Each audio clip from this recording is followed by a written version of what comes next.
वो inquiry low level officials पे हो और वो इंक्वायरी खत्म हो जाए, ये बिल्कुल भी मंजूर नहीं है। सीधे सीधे अमित शाह इसकी जिम्मेदारी लें। मुस्लिम जो प्रोटेस्टर्स हैं उनके साथ में स्पेसिफिकली हम चिन्हित करना चाहेंगे, इस तरीके की भाषा का प्रयोग करना कि ये तो आतंकवादी हैं, आपका इनकाउंटर कर दिया जाएगा, चाहे वो बंगाल में हो, असम में हो, बिहार में हो। जब तक एक भी स्टूडेंट जेल में बंद है तब तक ये मूवमेंट खत्म नहीं हुआ है। तो क्रिमिनल केसेस दर्ज हैं और हम वहाँ से उनको आइडेंटिफाई करेंगे। ये तो किसी भी लॉ एंड ऑर्डर के प्रोसीजर का हिस्सा हमें नहीं लगता है कि है। Tear gas, pellet gun, gun shot, ये सारी चीजों का इस्तेमाल किया जाता है। ये आदेश कहाँ से आया? क्योंकि हम जानते हैं कि सारे दायरे मिनिस्ट्री ऑफ होम अफेयर्स के अंदर आते हैं। हम ऑर्डर्स अलग अलग सरकारों ने निकाले और सरकार ने जो वादा किया कि लोगों को छोड़ा जाएगा, उनको अभी तक क्यों नहीं रिलीज किया गया है? उस पर कोर्ट जो ऑर्डर पेश करती कि क्रिमिनल एंटीसीडेंट्स जिनके नहीं है उनको इमीडिएट रिलीज करो। Now we have few questions. हम लोग एक्चुअली 3 अलग अलग इश्यूज़ पे मैं बात करना चाहूँगी। पहला तो जो रिपोर्ट्स आ रही हैं अलग अलग देश के राज्यों से। कल हम लोग बिहार में थे, वहाँ पे हम लोग सबसे पहले बेऊर जेल गए। बेऊर जेल वो जेल है जहाँ पे जो मैक्सिमम अरेस्टेड स्टूडेंट्स हैं, प्रोटेस्टर्स हैं बिहार के, उनको बिहार के अलग अलग जेलों से, ज़िलों के जेलों से ला करके फाइनली कल रात को मैक्सिमम को बेऊर जेल में शिफ्ट किया गया है। वहाँ पे हम लोग मिलने गए। वहाँ पे बेऊर जेल में पालीगंज के एमएलए कॉमरेड संदीप सौरभ के साथ साथ आइसा के राज्य के अध्यक्ष और secretary comrade Dhananjay, comrade Dipankar, Patna university के स्टूडेंट एक्टिविस्ट कॉमरेड सबा और दिव्यम, दोनों वहीं पे ये सारे साथी बेऊर जेल में अरेस्टेड हैं। उनके साथ साथ बाकी अन्य 80 से ज़्यादा साथी वहाँ पे बेऊर जेल में लाए गए हैं कल रात। हमने जब उनसे बात की तो हमें 2-3 मेन चीज़ें पता चली। पहली चीज़ कि 24 तारीख से अलग अलग बिहार के कोनों से स्टूडेंट्स का अरेस्ट शुरू हो गया था। 24 तारीख को जिन स्टूडेंट्स को अरेस्ट किया गया बिहार पुलिस द्वारा, 20 से 24-25 घंटे तक उन्हें अलग अलग थानों में रखा, बिना कोई खाना प्रोवाइड किए। वहाँ पे उनके साथ जाति धर्म के आधार पे ज़बरदस्त क्रिमिनल इंटिमिडेशन, और उसके बाद फाइनली 24-25 घंटे के बाद उन्हें बेऊर जेल लेकर के आया गया। मुस्लिम जो प्रोटेस्टर्स हैं उनके साथ में स्पेसिफिकली हम चिन्हित करना चाहेंगे, इस तरीके की भाषा का प्रयोग करना कि ये तो आतंकवादी हैं, आपका इनकाउंटर कर दिया जाएगा, ये तमाम भाषा का प्रयोग मुस्लिम प्रोटेस्टर्स जिनको बिहार पुलिस ने अरेस्ट किया है उनके खिलाफ किया गया है। उसके अलावा जब हम लोग बेऊर जेल कर पहुँचे तो हमें पता चला कि कल रात को ही 80 से ज़्यादा स्टूडेंट्स को बिहार के अलग अलग कोनों से बेऊर जेल में शिफ्ट किया गया था। जितने भी स्टूडेंट्स आए थे उनके साथ बहुत ज़्यादा हिंसा हुई थी और उनको किसी भी तरीके का मेडिकल फर्स्ट एड भी बिहार पुलिस ने प्रोवाइड नहीं किया था। इसके बाद हम लोग कल डीजीपी विनय कुमार, बिहार के डीजीपी से मिलने गए। उन्होंने हमें पुलिस की तरफ से एक ऑफिशियल नोटिफिकेशन दिखाया जिसमें ये बात मेंशन थी कि बिहार भर से 600 से ज़्यादा स्टूडेंट्स प्रोटेस्टर्स को बिहार पुलिस ने गिरफ्तार किया है, जिनमें से 355 प्रोटेस्टर्स, जिसमें नाबालिग शामिल हैं, महिलाएं शामिल हैं, उनको रिलीज़ करने के ऑर्डर्स जा चुके हैं और वो अलग अलग जेलों से रिलीज़ हो चुके हैं और ओवर 300 प्रोटेस्टर्स अभी भी जेलों में बंद हैं। कल शाम को डीजीपी से मुलाकात होने के 2-3 घंटे बाद बिहार सरकार का एक नोटिफिकेशन आता है जिसमें ये चीज़ मेंशन्ड रहती है कि 26 जुलाई 6 बजे तक जितने भी मामले दर्ज हुए हैं प्रदर्शनकारियों के खिलाफ, वो प्रदर्शनकारी जो पेपर लीक के खिलाफ अलग अलग जगहों पे प्रदर्शन कर रहे थे, उनके खिलाफ तमाम जो केसेस हैं वो वापस लिए जाएंगे और उन्हें अलग अलग जेलों से रिहा किया जाएगा। हम इस नोटिफिकेशन को वेलकम करते हैं, लेकिन एक नोटिफिकेशन के आने में और उस पर अमल होने में बहुत फ़र्क है। इसलिए जब तक सारे प्रोटेस्टर्स बिहार के अलग अलग जेलों से रिलीज़ नहीं हो जाते हैं, आइसा का बिहार प्रदेश भर में एक 30 जुलाई का कॉल है। उस 30 जुलाई के कॉल के लिए हम लोगों ने तमाम बाकी स्टूडेंट ऑर्गेनाइजेशन से भी अपील की है, यूथ ऑर्गेनाइजेशन से भी अपील की है, और 30 जुलाई को एज प्लान्ड हम लोगों का ये प्रोटेस्ट प्रदर्शन तमाम प्रदर्शनकारियों की रिहाई की मांग के साथ साथ पेपर लीक और सरकारी एग्जामिनेशंस को कंडक्ट करने में जो मिसमैनेजमेंट हो रहा है बिहार भर में, उसके खिलाफ ये कॉल जारी रहेगा, जारी है। हम लोग उसकी तैयारी में इस वक्त बिजी हैं। ये इसके अलावा कल मेदांता हॉस्पिटल हम लोग गए, मैं वहाँ पे पहुँची। सिवान से जो खबरें आ रही थी जिसमें ये चीज़ इंक्लूडेड थी कि वहाँ पे AK-47 से फायरिंग हुई है जिसमें 4 छात्र घायल हुए हैं, उन्हीं छात्रों से मिलने के लिए हम लोग मेदांता गए। सारे छात्र मेदांता में भर्ती थे, जिनमें से 2 स्टूडेंट्स को अलग जगह शिफ्ट कर दिया गया है। हम 2 स्टूडेंट्स से मिल पाए। दोनों स्टूडेंट्स को बहुत सीरियस इंजरीज हुई हैं। एक स्टूडेंट को यहाँ पे नेक में इंजरी हुई है, जहाँ पे गोली इधर से जाके दूसरी साइड से बाहर निकली है। वो व्यक्ति, वो स्टूडेंट, वो प्रदर्शनकारी जिनको गोली लगी है, वो अपना एक पूरा हाथ, लेफ्ट साइड का हाथ इस्तेमाल नहीं कर पा रहे हैं। वो अपनी मर्जी से ना उसको उठा पा रहे हैं, ना उसमें कोई भी मूवमेंट इस वक्त पॉसिबल है। उनके फैमिली मेम्बर्स से हमारी बातचीत हुई, हम उनसे कम्युनिकेशन में हैं। उनका इलाज फ़िलहाल तो सरकार की तरफ से हो रहा है, लेकिन उनको जो भी लीगल मदद भी चाहिए होगी वो भी हम लोग अपनी तरफ से उनको प्रोवाइड करेंगे। दूसरे स्टूडेंट से हम जिनसे मिलने गए, उन्हें पैर में, लेफ़्ट साइड के पैर में चोट लगी हुई थी, जहाँ पे एक तरफ से उनको बुलेट जाती है, उनके बॉडी में एंटर करती है और दूसरी तरफ से निकल जाती है। उनकी 2 सर्जरीज शेड्यूल्ड हैं, जिसमें उनके पैर पे रॉड डलेगी और उसके बिना वो फ़िलहाल चल नहीं पा रहे हैं। इन 2 छात्रों से हमारी मुलाकात हुई। उन्होंने हमें बताया कि जब उन्हें इनिशियली इंजरी हुई और गोली लगी तो उन्होंने बाकी प्रदर्शनकारियों की मदद से खुद को नज़दीकी अस्पताल पहुंचाया। पुलिस की किसी भी तरीके की मदद उन्हें नहीं मिली थी। इनफैक्ट एक स्टूडेंट जिनको पैर में गोली लगी है, उन्होंने हमें बताया कि कैसे गोली लगने के बाद उनके दोस्त जब उन्हें सड़क से साइड कर रहे होते हैं तो पुलिस उनसे उनका नाम पूछती है। ये जान के, उनका पूरा नाम सुन के, ये जान के कि वो एक दलित छात्र हैं, उनके साथ और हिंसा करती है। उनके पैर से बहुत ज़ोरदार खून निकल रहा होता है, उन्हें बहुत क्लियरली एक इंजरी होती है, उसके बावजूद बिहार पुलिस उनके साथ हिंसा करती है और कोई भी मदद हॉस्पिटल उनको ले जाने के लिए प्रोवाइड नहीं करती है। एक्सेसिव प्रेशर जब छात्र संगठनों के साथ के द्वारा और स्टूडेंट्स के द्वारा डाला जाता है, तब बिहार पुलिस इसमें हस्तक्षेप करती है और अपनी तरफ से उन स्टूडेंट्स के इलाज करने का वादा भी करती है और उनका इलाज अभी हो रहा है। ये बिहार से खबर हमें मिली है। दूसरा जो हमें इन्फॉर्मेशन मिला वो बंगाल से है। कल तक 14 स्टूडेंट्स के अरेस्ट होने की खबर आ रही थी, जिनमें से 13 स्टूडेंट्स मुस्लिम स्टूडेंट्स थे। शुवेंदु अधिकारी बंगाल के चीफ मिनिस्टर जो हैं, उन्होंने कहा था कि वो 70 और स्टूडेंट्स के ऊपर इंक्वायरीज करने जा रहे हैं, अरेस्ट करने जा रहे हैं। आज हमें अपडेट मिली है कि 2 और स्टूडेंट्स को, 14 के अलावा अन्य स्टूडेंट्स को आज बंगाल से राउंड अप किया गया है, पिकअप किया गया है।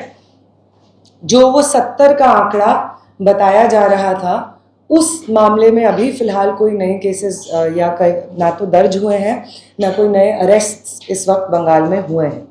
उनके साथ इस वक्त बातचीत चल रही है और जो स्ट्रिंजेंट लॉज के अंडर उनके चार्जेस फ्रेम किए जा रहे थे स्टूडेंट्स के खिलाफ, उन पे बातचीत चल रही है कि उन चार्जेस को ड्रॉप किया जाए।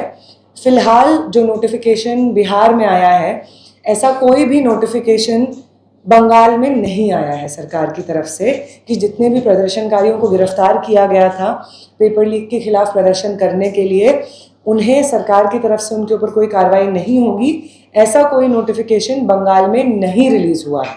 हमारा जो वहाँ पे लीगल टीम है, उन्होंने असम और बिहार से जो नोटिफिकेशंस आए हैं उनकी मदद से एक प्रिपेयर किया है, जो कि कल कोर्ट्स हम लोग अप्रोच करेंगे उनकी मदद से। और कोशिश यही है कि जो आश्वासन हमें केंद्र सरकार के रिप्रेजेंटेटिव से मिला था कि किसी भी एनडीए शासित या भाजपा शासित राज्य में किसी भी प्रोटेस्टर के खिलाफ कोई कार्रवाई नहीं होगी, उस अश्योरेंस पे अपहोल्ड करने की हमारी कोशिश जारी है। हम नहीं समझते हैं कि वो मूवमेंट जो जंतर मंतर पे चल रहा था वो ख़त्म हो गया है। जब तक एक भी प्रदर्शनकारी पेपर लीक के खिलाफ प्रदर्शन करने की वजह से जेलों में बंद है, चाहे वो बंगाल में हो, असम में हो, बिहार में हो, जब तक एक भी स्टूडेंट जेल में बंद है तब तक ये मूवमेंट खत्म नहीं हुआ है। हमारी जीत अभी अधूरी है और वो सरकार जिसने हमें आश्वासन दिए हैं उनके तमाम आश्वासन अभी भी हवा में लटक रहे हैं, अभी भी वो आश्वासन अधूरे हैं। हम अर्ज करेंगे कि जितने भी अश्योरेंसेस प्रोटेस्टर्स को मिले हैं उन पे सरकार एक्ट करे और किसी भी तरीके का कोई भी इंक्वायरी ना कोई भी लीगल कार्रवाई किसी भी प्रोटेस्टर के ऊपर हो। ये लीगल अपडेट हम लोग को एक देना था। दूसरा जो हम लोग बात करना चाह रहे थे वो था जिस तरीके के बयान दिल्ली पुलिस की तरफ से हम लोगों के सामने आ रहे हैं। दिल्ली पुलिस का कहना है कि उसके पास 2873 ऐसे लोगों के रिकॉर्ड्स हैं जो उन्होंने अपने सर्वेलेंस सिस्टम से पता किए हैं, जो कि क्रिमिनल एंटीसीडेंट्स हैं उन लोगों के खिलाफ में, और ये जंतर मंतर पे होने वाले प्रोटेस्ट्स में 20 से 24 तारीख के बीच में शामिल थे। कुछ सवाल हैं जो हम इस प्रेस कॉन्फ्रेंस के माध्यम से सरकार से पूछना चाहेंगे। पहली बात, अगर आपके पास ये डेटा पहले से मौजूद था कि इतने सारे लोगों के ऊपर क्रिमिनल केसेस दर्ज हैं, तो फिर सरकार का, दिल्ली पुलिस का इस चीज़ का इंतज़ार करना कि कोई बड़ी गैदरिंग होगी या प्रोटेस्ट होगा जिसमें सब ये लोग आएंगे जिनके ऊपर क्रिमिनल केसेस दर्ज हैं और हम वहाँ से उनको आइडेंटिफाई करेंगे, ये तो किसी भी लॉ एंड ऑर्डर के प्रोसीजर का हिस्सा हमें नहीं लगता है कि है।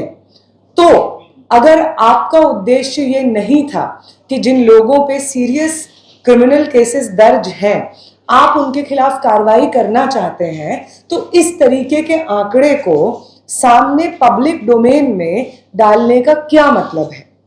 इसका हम लोग जिस तरह से इसको देख रहे हैं कि ये तो आपका सीधा सीधा एक अटेम्प्ट है कि वो प्रोटेस्ट जो लंबे समय तक पीसफुली जंतर मंतर पे हुए, वो तमाम आम स्टूडेंट्स जो उन प्रोटेस्ट्स में शामिल रहे, आप उन्हें बदनाम करना चाहते हैं।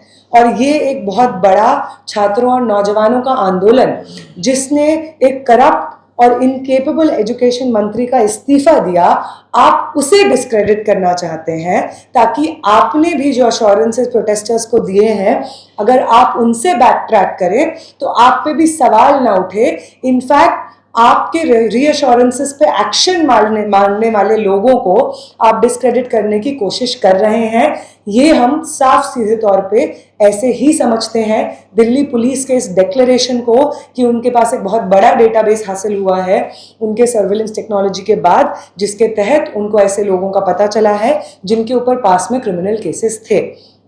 अगला पॉइंट हमारा ये है कि क्रिमिनल केस तो जो पहले 144 होता था, जो कि प्रोटेस्टर्स 3 से ज़्यादा इकट्ठा ना हो किसी जगह पे, उनके वायलेशन में भी क्रिमिनल केसेस दर्ज हो जा रहे हैं।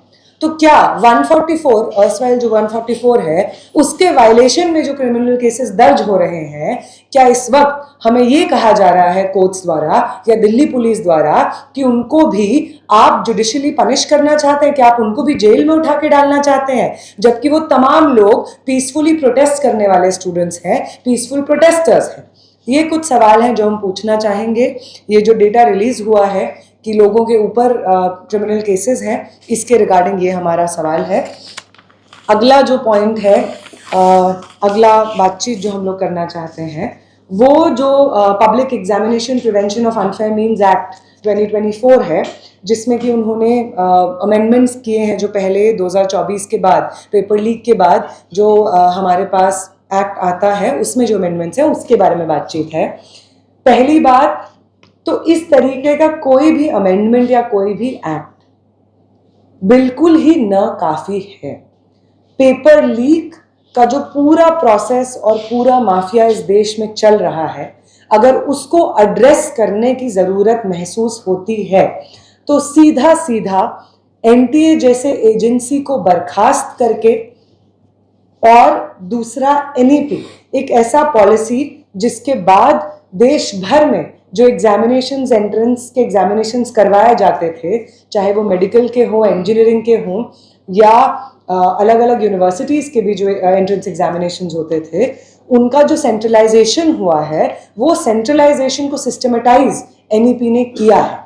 तो अगर आप पेपर लीक रोकना चाहते हैं तो एनटीए जैसा एजेंसी जो कि बिल्कुल ही इनट्रांसपेरेंट रूप से काम करता है, या तो आप उसको बर्खास्त कीजिए, या तो अगर आप चाहते तो एक्ट ऑफ पार्लियामेंट से आप उसको एक स्टैट्यूटरी बॉडी बनाइए जिसके तहत उसकी जवाबदेही बने।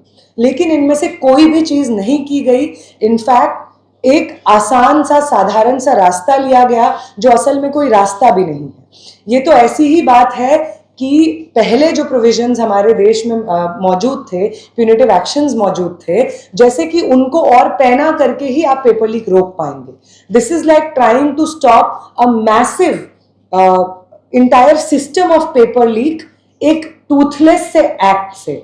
टूथलेस एक्ट हम इसलिए कह रहे हैं क्योंकि जितने भी अमेंडमेंट्स इंट्रोड्यूस हुए हैं वो अमेंडमेंट्स का जो नेचर है वो क्वांटिटेटिव है। जहां पे 3 साल की सजा थी उसको 5 साल बना दिया गया है, जहां पे 1 करोड़ का फाइन था उसको 5 करोड़ कर दिया गया है। जैसे कि अगर आप डिग्री बढ़ा देंगे पनिशमेंट की तो पेपर लीक अपने आप में रुक जाएगा।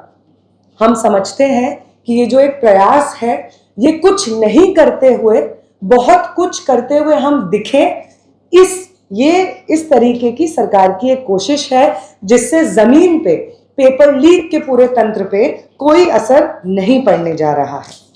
अगला जो पॉइंट है जो इसमें हम देखते हैं कि जो स्टूडेंट्स हैं, जो विक्टिम्स हैं पेपर लीक के, पेपर लीक प्रूव करने का जो ओनस है इस एक्ट के माध्यम से वो उन विक्टिम्स पे डाला जा रहा है।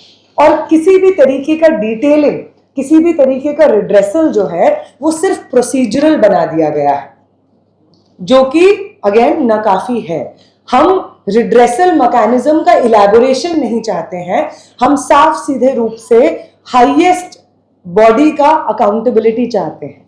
हम देखते हैं कि इसी एक्ट में ये चीज जहां पे एक तरफ ये चीज लिखी हुई है कि मिनिस्ट्री और डिपार्टमेंट की जवाबदेही रहेगी अगर इस तमाम तरीके की चीजें होती हैं, लेकिन इसके साथ साथ ये भी मेंशन्ड है कि अगर कोई ऑफेंस कमिट होता है बिना उनके नॉलेज के, जो कि मिनिस्टर है या जो हाई रैंकिंग ऑफिशियल है, तो उनको एग्जेम्पशन मिलता है किसी भी तरीके के एक्शन से। ये बिल्कुल भी गैर जरूरी है, ये बिल्कुल भी काफी नहीं है। अगर पेपर लीक के इस पूरे सिस्टम को हमें डिसमेंटल करना है तो हाईएस्ट लेवल पे जो मिनिस्टर्स इंचार्ज हैं उनके ऊपर जवाबदेही आनी होगी, उनके खिलाफ एक्शन हो, इस चीज को प्रोविजंस में, एक्ट्स में शामिल होना होगा। ये बिल्कुल नहीं हो सकता है कि बार बार पेपर लीक के खिलाफ आप एनटीए का सारा स्टाफ बर्खास्त कर दीजिए लेकिन एनटीए अपनी जगह पे रहेगा। आप ऐसा नहीं कर सकते हैं कि सीबीएसई के चेयरमैन को आप हटा दीजिए लेकिन एजुकेशन मिनिस्टर अपनी जगह पे रहेगा। इसलिए हमारा यही समझदारी है कि इस एक्ट के माध्यम से एक तरह से अकाउंटेबिलिटी एस्केप भी करने की कोशिश की जा रही है उन हाई रैंकिंग ऑफिशियल्स की, जिनकी कायदे से आखिरी जो व्यक्ति हैं, जिनके ऊपर जिम्मेदारी आती है पेपर लीक के इस पूरे प्रोसेस को एड्रेस करने की, इसको रोकने की। इसके साथ साथ जो अगला पॉइंट है टास्क फोर्स को लेकर के, जो एक स्पेशल टास्क फोर्स बनाई गई है इन तमाम चीज़ों को एड्रेस करने के लिए। पहली बात तो ये जो टास्क फोर्स का पूरा आइडिया है, ये आइडिया ही बहुत ही कॉम्प्लिकेटेड और पूरे प्रोसेस को इनट्रांसपेरेंट बनाने का एक अटेम्प्ट हमें मालूम होता है। इस टास्क फोर्स में जो लोग इन्वॉल्व्ड हैं वो लोग का दूर दूर तक एजुकेशन से कोई मामला, कोई लिंक ही नहीं है, ना उनका कोई एक्सपीरियंस रहा है काम करने का। पूरी तरीके से इसको एक ब्यूरोक्रेटिक एक्सरसाइज बना दी गई है, जिसके माध्यम से एक टास्क फोर्स काम करेगी, जिसमें सरकार की मर्जी के हिसाब से भर्ती होगी लोगों की, और फिर से वही प्रोसीजर होगा कि वो टास्क फोर्स जिसका काम होना चाहिए पेपर लीक को रोकना, उसके खिलाफ एक्शन लेना, वो टास्क फोर्स फिर से वही काम करेगी कि जो मंत्री अकाउंटेबल है उनको बचाया जाएगा। यही हमारी इस पे समझदारी है। इसके साथ साथ जो लोग इन्वॉल्व भी हैं, इनफैक्ट चाहे वो अनीता करवाल हो जो कि secretary department of school education के हों, या नीलकानी हो जिनको इस पूरे प्रोसेस में इन्वॉल्व किया जा रहा है, ये वही लोग हैं जिनका पहले जो रिकॉर्ड है वो इन ट्रांसपेरेंसी का रिकॉर्ड है। इनफैक्ट पेपर लीक के मामले में इन लोगों का इन्वॉल्वमेंट हमें आश्वस्त नहीं करता है कि इस पूरे पेपर लीक के सिस्टम को एड्रेस किया जाएगा या पेपर लीक को बहुत सीरियसली सुना जाएगा, सरकार उसको सीरियसली टेकअप करेगी और अकाउंटेबिलिटी हाईएस्ट लेवल पे होल्ड की जाएगी। इन लोगों के इन्वॉल्वमेंट से इनफैक्ट हमें लगता है कि वही पूरा प्रोसीजर दोहराया जा रहा है कि जो लोग पहले करप्शन में इन्वॉल्व रहे हैं, जो लोग पहले इन तमाम मामलों में संलिप्त पाए गए हैं, उन्हीं लोगों को वापस आप टास्क फोर्स में भी इंक्लूड कर रहे हैं, और पेपर लीक के मामलों को एड्रेस करने का जो गैर जरूरी प्रोसेस आपने प्रोसीजरल जो प्रोसेस है उसको बढ़ा दिया है, उसमें आप इंक्लूड कर रहे हैं। ये कुछ चीजें थी जो हम लोगों को जो बिल है इनके बारे में कहने थी। तो दिल्ली में क्योंकि 20 तारीख की जो हिंसा हुई उसमें तमाम फैक्ट्स, तमाम डेटास को हम देख रहे हैं कि लगातार हर दिन इसके ग्रेवनेस में हम इंटेंसिफिकेशन देख रहे हैं कि नए नए अपडेट्स आ रहे हैं और अलग अलग तरह से पुलिस की जो बर्बरता हुई उसका खुलासा होते जा रहा है।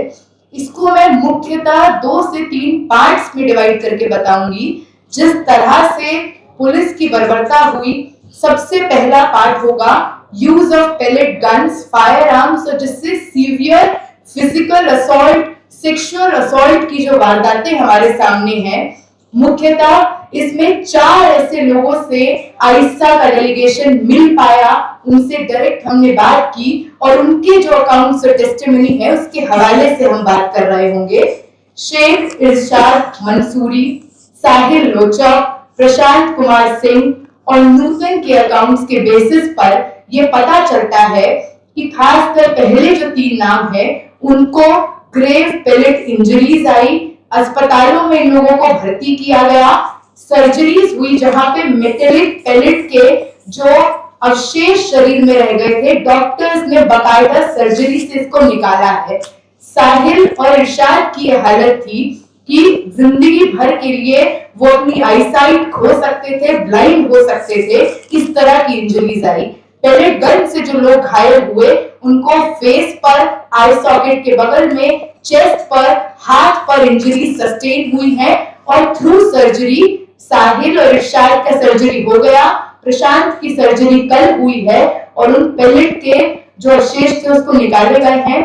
नूतन एक केस आया जो उन्होंने बताया कि कनॉट प्लेस के पास एक जगह पर जब भगदड़ मची, टॉलस्टॉय मार्ग से आगे जब मार्च बढ़ा तो वहां पे जो भगदड़ मची, वहां पर वो एक लाइन का स्टैचू है, उसके पास वो छुपते हुए अपने दोस्तों के साथ खड़ी थी। वहां पर एक एलिवेटेड जगह पर उन पर गन शॉट फायर किया जाता है और उनके कान में इंजरी आती है, कान में 2 से 3 टाके पड़े हैं, ऑपरेशन हुआ है। तो इस तरह के हम पुलिस द्वारा वेपनरी, पुलिस द्वारा किसी भी इस तरह के नेशनल टेरिटरी कैपिटल में इस तरह का इस्तेमाल जो ऐतिहासिक रूप से बहुत हमने नहीं देखा है।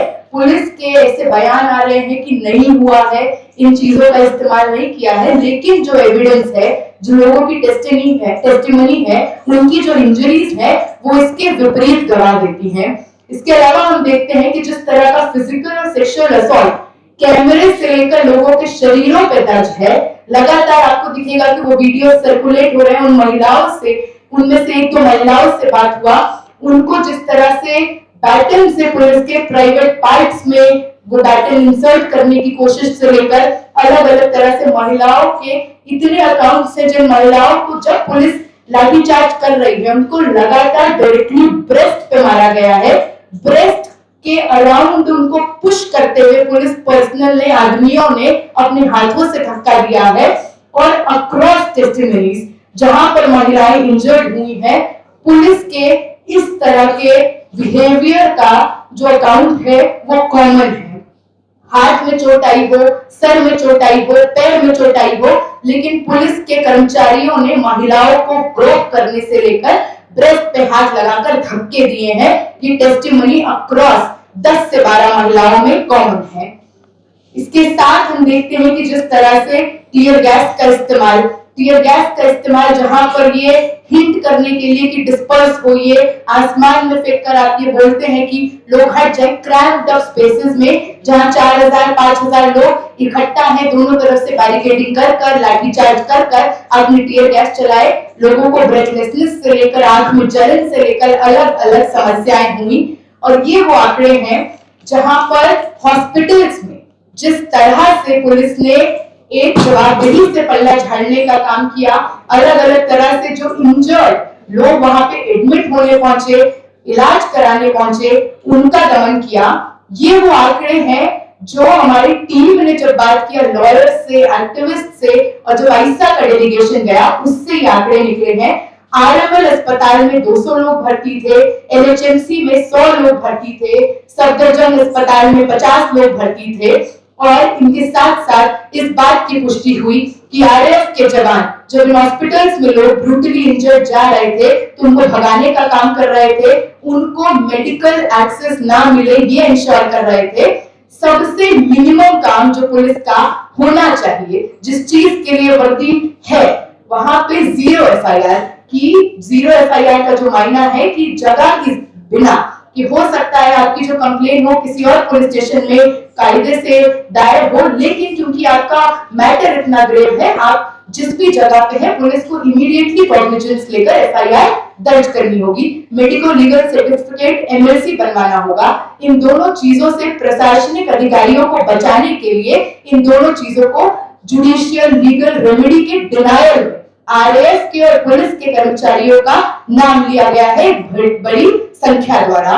कई सारे लोग, hundreds of people went back to their hometown, hundreds of them went to private clinic, private hospital, क्योंकि इन सरकारी अस्पतालों में कर्मचारी उनको घुसने नहीं दे रहे थे इलाज के लिए कि पुलिस पे एक्शन होने की संभावना ना बने, डेटा और लोगों के पास ना पहुंचे। इसके साथ साथ सर्वेलेंस और पुलिस इंटिमिडेशन, ये जो एक चीज हमने देखी, चाहे वो जंतर मंतर पर 15-15 फुट के जो हाई टावर्स इंस्टॉल किए गए, जहां पर हेवीली सर्वेलेंस इंश्योर किया गया।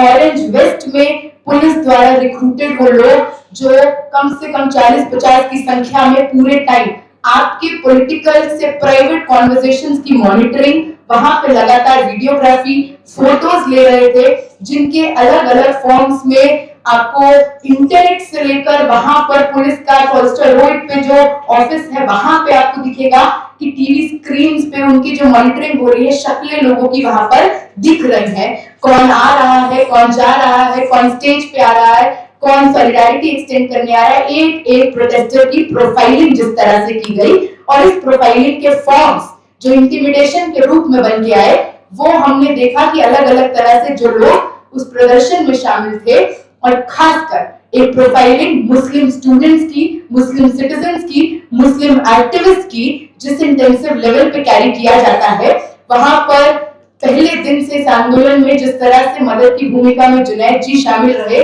उन पर जिस तरह का दमन किया जाता है यूपी पुलिस द्वारा, उनके घर पे जाकर इंटिमिडेट करने से लेकर घर वालों को एक तरह से डिटेन कर लेना कि जब तक जुनैद वापस नहीं जाएंगे तब तक उनको छोड़ा नहीं जाएगा, और फिर उनको भी आने ना देना प्रोटेस्ट में। वहां से लेकर हम लोगों ने देखा कि जामिया से जो स्टूडेंट्स, ओखला के पास से जो स्टूडेंट्स जंतर मंतर पे आ रहे थे, उनको पुलिस डिटेन करती है। निजामुद्दीन के पास से एक दिन में 19 लोगों की गिरफ्तारी होती है।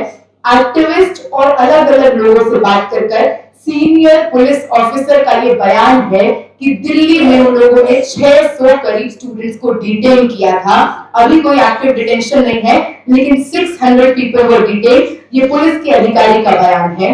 इसके साथ हम ये 3 बात स्पष्ट रूप से सरकार से पूछना चाहते हैं। सबसे पहली बात ये है कि ये करने का आदेश कहां से आया।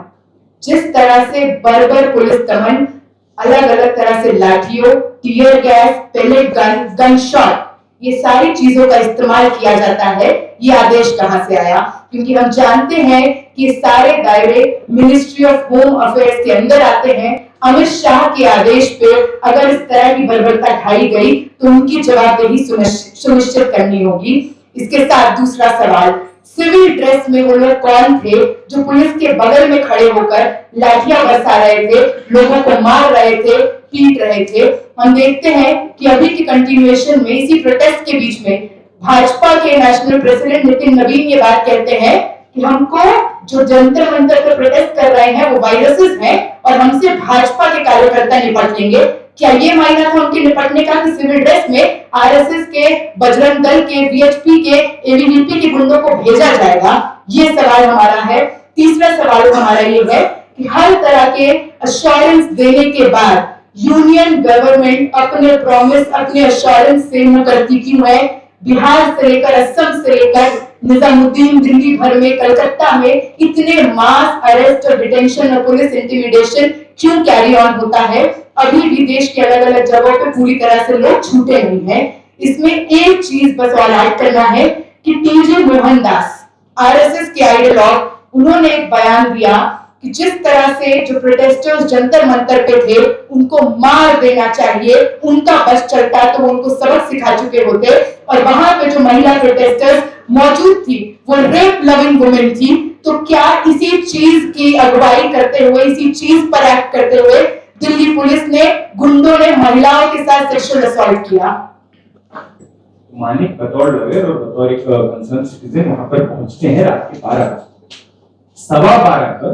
मानिक को ये कहकर कि आप हमसे बदतमीजी कर रहे हैं, मानिक बतौर लॉयर वहां पे और किन लीगल प्रिंसिपल्स के चलते उन स्टूडेंट्स को डिटेन किया गया, तो ये सवाल उनसे पूछ रहे थे। तो उसके बाद जो पुलिस ने किया, I will go to paragraph from the complaint that Manik has filed to the police commissioner. I was escorted to a back room which appeared to be the room where CCTV footage is monitored. Upon entry, the door was closed. At around 12:15 a.m. on 24/07/26, a police officer began beating me. He pulled my neck, rained slaps and punches on my neck. He slapped me repeatedly on both cheeks and also struck my nose. The beating was so intense that I involuntarily urinated in my clothes. Throughout the assault, he hurled abuses at me for being a lawyer and said that he would teach me a lesson that day.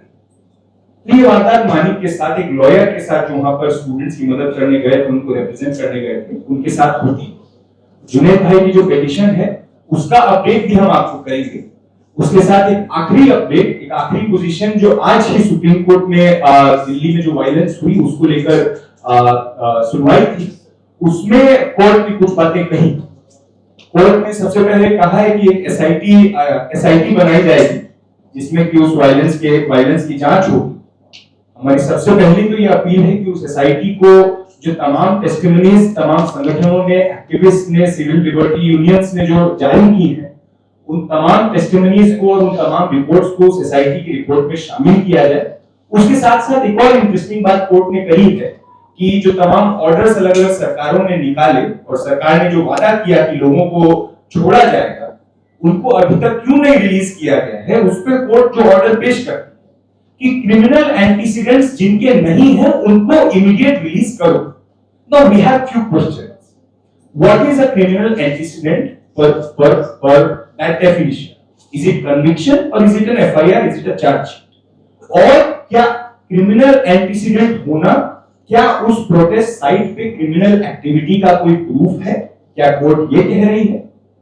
और उसी के साथ जुड़ा हुआ सवाल कि बिहार में जो 5 लोग, मैं उदाहरण के रूप में कहूं, बिहार में 5 एक्टिव स्टूडेंट और यूथ लीडर्स अरेस्टेड, उन पर शायद ये होगा कि प्रोटेस्ट की पहली एफआईआर नहीं हो। वो सालों से स्टूडेंट्स के लिए दिल्ली में, दिल्ली के बाहर बिहार में आवाज उठा रहे हैं। एक सिटिंग एमएलए है, एक ने पिछले समय चुनाव लड़ा, एक जेएनयू एसयू के प्रेसिडेंट रह चुके हैं, उन पर होगी है। तो क्या उसको भी कोर्ट क्रिमिनल एंटीसीडेंट समझ के उनके अरेस्ट को प्रोलॉन्ग करने की कोर्ट के बाद अपने हियरिंग में, अपने वर्डिक्ट में कहेगा। ये कुछ बड़े सवाल हैं जो हम कोर्ट से अपील करेंगे कि इनको हल करें, और बिना किसी शर्त जो तमाम लोग फिलहाल अरेस्टेड हैं, जिसमें कि बहुत क्लियर साइन हमको प्रोफाइलिंग का, रिलीजियस प्रोफाइलिंग का दिखता है, हमें कास्ट बेस्ड प्रोफाइलिंग का दिखता है, उन तमाम अरेस्ट को खारिज करें, तमाम लोगों को इमीडिएटली। कंक्लूजन तो क्या, एक पॉइंट था जो पहले छूट गया था। जब हम लोग बात कर रहे हैं, ये जो नया बिल आया है जो कि कोशिश करता है कि एक हार्ट अटैक को बैंडेड सिक्योर करेगा, पेपर लीक का वो बड़ा तंत्र जिसकी हम देखते हैं कि अलग अलग राज्यों में, अलग अलग ज़िलों में ब्रांचेस खुली हुई हैं, उस बड़े तंत्र को एड्रेस करने के लिए एक टूथलेस सा एक्ट लेकर के आया जाता है। उसमें जो दो स्पेसिफिक एस्पेक्ट्स हैं, स्पेसिफिक और पर्टिकुलर एस्पेक्ट्स हैं, जिनमें से एक पे हमने बात की, वो था स्पेशल टास्क फोर्स, जो कि वो सरकार को बोलता है कि सरकार एक स्पेशल टास्क फोर्स कॉन्स्टिट्यूट कर सकती है ये तमाम जो इन्वेस्टिगेशंस हैं इनको करने के लिए। उस पर हमने बात की, और उसके अलावा एक स्पेशल फास्ट ट्रैक कोर्ट की भी बात हुई है इस बिल में। इस स्पेशल और ये उसमें प्रोविजन है जो फास्ट ट्रैक कोर्ट है, उसके स्पेशल मेजर्स के अकॉर्डिंग जो फास्ट ट्रैक कोर्ट है वो 2 महीने में अपना इन्वेस्टिगेशन करें, जो ट्रायल चल रहा है वो 3 महीने लगाए, अगर सब कुछ सही रहता है तो। अपील्स अगर होनी है किसी वर्डिक्ट के अंदर तो वो 3 महीने यानी कि 90 दिन के अंदर हों, और इन जो अपील्स हैं इनको एज फार एज पॉसिबल 3 महीने के अंदर डिस्पोज ऑफ किया जाए। जिसका मतलब ये होगा कि अगर ये फास्ट ट्रैक कोर्ट्स सबसे एफिशिएंट फॉर्म में भी चलते हैं, कोई एडजर्नमेंट्स नहीं मांगे जाते हैं, हर एक डेट पे हियरिंग होती है, इन्वेस्टिगेशन स्मूथली चलती है, तो भी 11 से 12 महीने का ये पूरी अवधि लगेगा जिसमें पेपर लीक के मामलों को आप इन्वेस्टिगेट करेंगे। जिसका मतलब ये होगा कि एक एंट्रेंस का, एक एडमिशन का जो साइकिल है वो उसमें पेपर लीक होगा, और उसकी इन्वेस्टिगेशन होते होते अगले एडमिशन का साइकिल आ जाएगा। तो वो स्टूडेंट्स जो देश भर में कंपेटिटिव एग्जामिनेशंस की तैयारी करते हैं, वो स्टूडेंट्स 11 से 12 महीने एक पेपर लीक की फास्ट ट्रैक कोर्ट की इंक्वायरी का वेट नहीं कर सकते हैं। स्टूडेंट्स के लिए 2 से 3 महीने की प्रिपरेशन टाइम भी बहुत क्रूशियल होता है।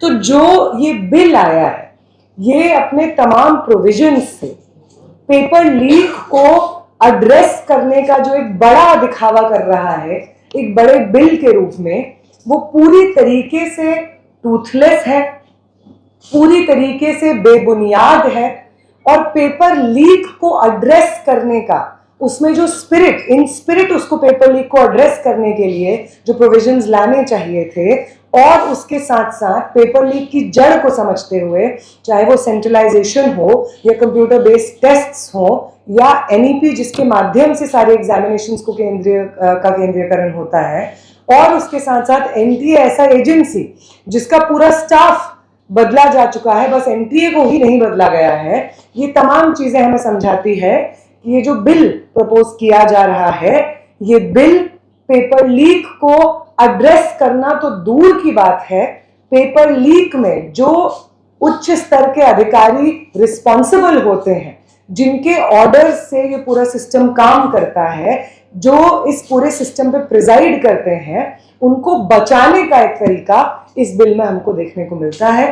तो इस बिल को हम लोग रिजेक्ट करते हैं, और उसके साथ साथ जो तमाम डिमांड्स कॉमरेड अंजलि, कॉमरेड अभिज्ञान ने यहाँ पे रखी, उसी को रिइटरेट करेंगे कि अलग अलग जगहों पे जिस तरीके से स्टूडेंट्स का विच हंट चल रहा है, ये एक टारगेटेड विच हंट है, चाहे वो बंगाल में क्यों ना हो। बंगाल में स्पेसिफिकली ये बार बार बात आ रही है बंगाल पुलिस की तरफ से, सरकार की तरफ से, कि मिसक्रेंट्स के ऊपर हम एक्शन ले रहे हैं, लेकिन ज़मीन पे जब हम देखते हैं तो हमें समझ में आता है कि ये किसी मिसक्रेंट के ऊपर अटैक नहीं हो रहा है, टारगेटेड विच हंट हो रहा है स्टूडेंट्स का, मुस्लिम स्टूडेंट एक्टिविस्ट्स का स्पेसिफिकली। बिहार में भी जब हम जाते हैं, कायदे से तो बिहार सरकार की तरफ से एक नोटिफिकेशन आया है, लेकिन उस नोटिफिकेशन की सच्चाई और ग्राउंड पे जो अरेस्ट्स हुए हैं उसका पॉलिटिकल टारगेटिंग का सच्चाई जब हम लोग ये पता करते हैं कि कौन लोग अरेस्टेड हैं तो हमारे सबके सामने वो क्लियरली आ जाता है। तो ये अश्योरेंसेस जो अलग अलग राज्यों में सरकार की तरफ से निकल रही हैं, उन अश्योरेंसेस पे काम हो। कोई भी अश्योरेंस बिना एक्शन के हम एक्सेप्ट नहीं करेंगे। जब तक एक्शन हमको नहीं दिखता है और अलग अलग जेलों से स्टूडेंट्स रिलीज नहीं होते हैं, तब तक ये एजिटेशन और स्टूडेंट्स को मोबिलाइज करने का प्रोसेस, ये स्टूडेंट मूवमेंट जिसमें पेपर लीक तो एक बहुत अहम मुद्दा था, धर्मेंद्र प्रधान का इस्तीफा एक बहुत अहम मुद्दा था, लेकिन वो तमाम लोग जिनको जेलों में बंद किया गया, उनके ऊपर केसेस दर्ज किए गए, उनके ऊपर केसेस वापस हो, उनको रिलीज हो, ये भी एक ऑनगोइंग हमारे मूवमेंट का हिस्सा है। इसको हम बार बार रीइटरेट करेंगे। और उसके साथ साथ जिस तरीके की हिंसा स्पेसिफिकली दिल्ली में हम लोगों ने 20 तारीख को देखी, उस हिंसा के ऊपर जो इंक्वायरी है वो इंक्वायरी लो लेवल ऑफिशियल्स पे हो और वो इंक्वायरी खत्म हो जाए, ये बिल्कुल भी मंजूर नहीं है। सीधे सीधे अमित शाह इसकी जिम्मेदारी लें, कमिश्नर ऑफ पुलिस इसकी जिम्मेदारी लें, और जो तमाम हिंसा हुई है उस पर एक सख्त और थरो इंक्वायरी हो और अविलंब उस पर कार्रवाई हो और जवाबदेही तय हो हाई रैंकिंग ऑफिशियल्स की। ये सब हमारी डिमांड्स हैं जिसको हम रिइटरेट कर रहे हैं और इसके साथ हम लोग इसको खत्म करेंगे। खबरों में बने रहने के लिए फोरम 4 को सब्सक्राइब करें और नोटिफिकेशन पाने के लिए बेल आइकन दबाएं।